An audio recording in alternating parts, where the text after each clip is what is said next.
Você está na TV Comunitária, eu sou Delzi Laureano e nós estamos começando o segundo bloco de mais um programa Inconfidências Mineiras.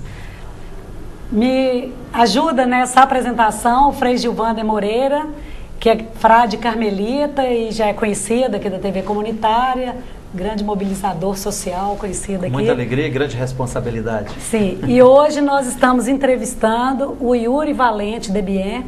O Yuri é morador do bairro Planalto, em Belo Horizonte, e está colaborando incisivamente aí na organização e no levantamento dos argumentos que sustentam a defesa da comunidade aí contra um mega empreendimento da construtora Rossi no bairro Planalto, que procura aí implementar uma construção de 16 torres, né, 16 prédios, com 2 blocos, com 15 andares. 760 apartamentos, é exatamente, muita coisa, né? Exatamente, um mega empreendimento. E nós entendemos que toda a sociedade ela tem que ser informada acerca desses impactos causados na cidade. Hoje nós estamos tratando aqui do direito à cidade, que não é apenas o direito de morar na cidade. Todas as pessoas têm o direito de ter vida e vida com qualidade. Então eu gostaria, Yuri, que você falasse para nós um pouco como começa essa luta em defesa aí da Mata do Planalto. Como que as pessoas, moradores, eles começam a se mobilizar e eles tomam conhecimento desse empreendimento, porque já tem a reserva lá da Lagoa do Nado.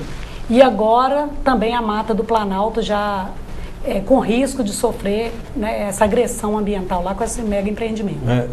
Essa é uma situação bastante delicada, tendo em vista que a própria construtora Rossi, ela tá agindo numa propaganda no bairro muito intensa e muito triste. Está fazendo um marketing. Mas eu imagino que a campanha dela deve ser muito simpática. Sim, com certeza, do ponto de vista do marketing. Muito simpático. Não é simpático, é atraente. Atraente. Mas isso não tem desmotivado a gente em momento algum, pelo contrário, isso é um motivador. Né? Isso é um motivador a gente realizar essa desconstrução dessa ideia errônea que a construtora está passando, é um motivador muito grande. E a gente já tem conseguido bastante resultados no ponto de vista de mobilização social, de transmissão do conhecimento real, que é a principal motivo dessas mobilizações, é transmitir um conhecimento real do que realmente vai acontecer com a região, com o trânsito, com a qualidade de vida dos moradores, com a qualidade do meio ambiente que cerca o bairro. E já tivemos bastante respaldo da comunidade. Yuri, eu queria só fazer uma observação, que no primeiro bloco você nos deu notícia, quer dizer, ela noticia que os apartamentos serão de alto poder aquisitivo. E à primeira vista, quer dizer, para a população passa o seguinte, não existe nenhum risco, são apartamentos de classe média alta, então não seria um risco, todo mundo tem medo, de uma perspectiva preconceituosa, de que o fato de um empreendimento ser de médio para alto luxo, que não teria esse impacto. Eu gostaria que você falasse um pouco sobre isso. Ela passa essa ideia, sim, porque é o principal, é a primeira ideia que ela tem que ter, porque se ela falar que vai construir um condomínio popular, a comunidade já vai ficar contrária ao projeto. Porque desvaloriza, né? Só que a gente está tentando passar para a comunidade, eu mesmo, como biólogo, já tenho algumas experiências em alguns projetos grandes, e o caos é muito grande. São 3 anos de obras que eles estão querendo implementar dentro de um bairro, que é um bairro até 3 anos atrás, a região norte de Belo Horizonte era dada como uma região afastada de Belo Horizonte. É uma região que é totalmente residencial. Os prédios lá eram de 3 andares até 3 anos atrás. O adensamento era bem menor. O adensamento era bem menor. As ruas não comportam esse número de pessoas. E é uma coisa que somente essa construtora está querendo implementar um aumento de 5 mil pessoas no bairro. A região, Planalto, Campo Alegre, Vila Clóris, Floramar, essa região ali, esse pedaço, a região norte, tem em média 30 mil habitantes. Eles estão querendo, em um empreendimento, aumentar em 1/6 essa população.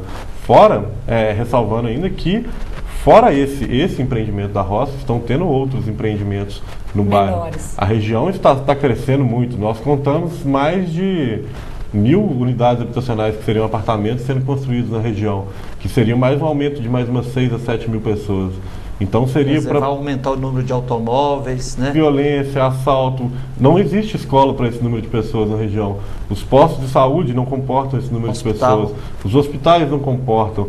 A própria eu estou tendo um estudo do estudo de impacto ambiental da construtora, e é muito engraçado quando a gente lida com grandes empresários, o povo lida com grandes empresários, porque na região nós temos bairros como o São Tomás, algumas partes de alguns bairros que são bairros já ditos de periferia na região, que necessitam de um olhar mais cuidadoso pela prefeitura, em questão de saneamento. Existem bairros na região com esgoto a céu aberto, com falta de saúde.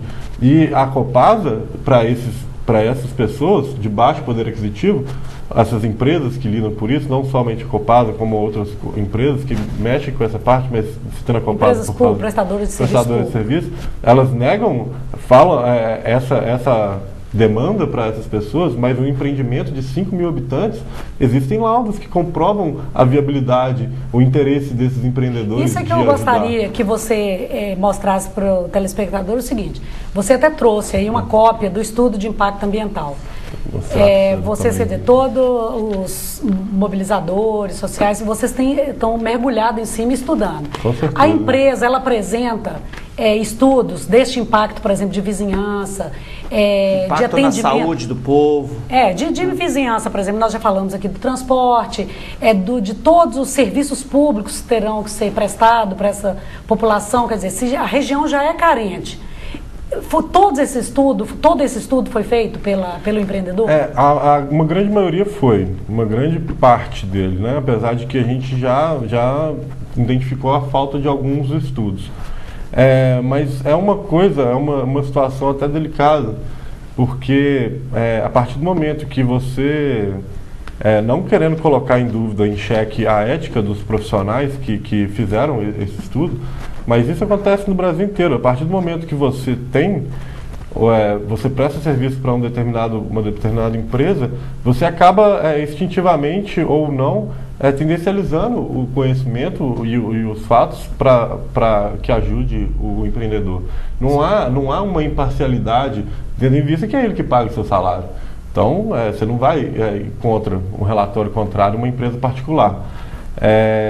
Você está querendo dizer que o povo do Planalto e adjacências vai exigir a realização de um estudo de impacto ambiental isento e imparcial? Isento, porque é muito complicado quando a gente lida com uma grande parte da população e onde um empreendedor ele contrata um estudo para ser feito e onde alguns pontos que são de interesse deles, eles falam de um ponto de vista geral e alguns pontos que não são contrários a eles abordam de forma básica, para ficar tendencioso mesmo o estudo. Eles abordam de forma mais generalista, para ter esse efeito mesmo, de diminuir um pouco os impactos que são realizados. Yuri, eu acho que é importante nós esclarecermos o seguinte aspecto. A partir de 1988, a Constituição Federal, logo após ela ser aprovada, no artigo 225, ela traz a exigência de prévio, quer dizer, tem que ser antes, prévio estudo de impacto ambiental para diversos empreendimentos, tanto industriais quanto imobiliários, também de assentamentos, atividades agrárias. E nós temos também a participação da sociedade civil na aprovação desses projetos. Você já me falou aí que teve audiência pública, nós temos a participação do Ministério Público nos conselhos, nós temos representantes da sociedade civil. Eu gostaria que você dissesse para nós o seguinte: você já levantou um problema aí, quer dizer, um estudo de impacto ambiental que é feito por profissionais, mas você diz, olha, não é uma ciência exata. Um profissional contratado por empresa, ele já tem uma tendência a buscar um ponto de vista que seja favorável à empresa. Quer dizer, ele tem, como profissional, ele tem todo o direito de defender aquele ponto de vista, ainda que você coloque para nós que não seja tão ético. Mas tem outro problema ainda, né? Nós podemos confiar cegamente, vamos dizer assim, em todo esse procedimento administrativo, qual é o controle que a comunidade organizada está fazendo, por exemplo, da perspectiva do Ministério Público e do próprio Coman? Eu queria só citar um exemplo, porque às vezes não é nem uma questão de o profissional ser tendencioso, mas quem dá a condição de trabalho para que o profissional realize esse estudo é a própria consultora. É ela que determina, você vai para campo tantos dias fazer tal estudo. E aí ele vai. E ele faz um estudo muito bom. Mas um exemplo que eu quero dar disso aqui, no caso igual é o meu grupo que eu trabalho com fauna, com ecologia, que é a minha área de trabalho, que é o estudo de herpetofauna, ele foi realizado em 4 dias. Você falou uma palavra que herpetofauna é o estudo de anfíbios e répteis. Ah, sim. O estudo foi realizado em 4 dias. O que você julga insuficiente. É um esforço muito baixo. Porque lá tem o córrego, o Bacurau. Tem o córrego. E aí você vai 4 noites para um local, com um número pequeno de pessoas e faz um estudo durante... de procurativa, que seria você ir para campo e procurar os animais. É uma metodologia científica, mas é uma metodologia que a gente usa como uma metodologia de complementação. E aí o esforço é muito baixo. E aí com esses 4 dias de pesquisa, eles decidem a vida biológica de um lugar que está há muito mais tempo. Eu já vi vários empreendimentos onde só voltando, esse mesmo 4 dias você não vê nem a sazonalidade, porque as espécies elas variam de acordo com as épocas do ano. Tem espécies que reproduzem mais, tem espécies que aumentam a atividade em uma época dada a época do ano e diminuem dada a época do ano. Então você tem que considerar também a sazonalidade. Você fica tendencioso a partir do momento que você vai em uma semana específica. Ainda mais anfíbios e répteis, tem anfíbios e répteis que tem um tipo de reprodução explosiva, que em uma semana eles reproduzem e infestam um lugar.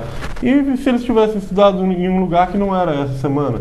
É muito tendencioso você fazer um estudo reduzido para poder não achar dados mesmo. Entendeu? Ô Yuri, a Deus perguntou sobre a participação do Ministério Público e do Conselho Municipal do Meio Ambiente, mas antes disso, você já começou a sinalizar, você fez um estudo lá sobre a Mata do Planalto, da perspectiva da biologia, não fez? Sim, eu fiz um estudo, foi um estudo que tem uns 6 meses mais ou menos, foi quando a gente ficou sabendo de que o projeto estava para ser aprovado mesmo, e aí nós intensificamos a luta, e dentro desse estudo eu consegui constatar a localização de 20 nascentes do córrego 20 nascentes? Dentro do fragmento de mata. E você constatou, é possível que tenha outras além dessas? Muitas outras, porque do mesmo jeito que esse estudo de herpetofauna eu falei que foi realizado em 4 dias, eu fui para campo 5 dias. E você não teve tempo eu não tive tempo de fazer o estudo completo mesmo para saber. Mas 20 nascentes estão constatadas, marcadas com GPS, então todas é marcado. O que mais você descobriu lá? Uma coisa que eu estava alegando com o pessoal, porque a legislação federal ela resguarda o direito de conservação das nascentes. E o empreendimento ele está respeitando essa distância, que é uma distância mínima num raio de 50 metros de cada nascente e de 30 metros de cada margem do rio, que é a área de preservação permanente. Só que eu levantei uma questão para eles, que eles não estão construindo casas, eles estão construindo prédios de 15 andares. A base de sustentação, ela exige uma compactação muito grande do solo. Essa compactação, por mais que esteja 50 metros, 100 metros de uma nascente, e é uma microbacia pequena, assim, dado em vista que ali é uma microbacia do Rio das Velhas, que é do Rio São Francisco. Porque ali o Bacurau vai para o Ribeirão de Doro, o Ribeirão de Doro para o Onça e o Onça no Vélez. E o Vélez do São Francisco. E o Vélez do São Francisco. E é uma microbacia, e essa compactação do solo, isso pode ter um abaixamento do lençol freático. Isso é um risco que tem. E caso aconteça isso, é muito pesado, né? Muito pesado. São 16 prédios. É muito concreto também, eu não sei se acontece mais aqui, por exemplo, o ano passado, final de 2009, apareceu em Belo Horizonte também, levantou-se uma luta em defesa da Mata das Borboletas, que está no coração do bairro Sion.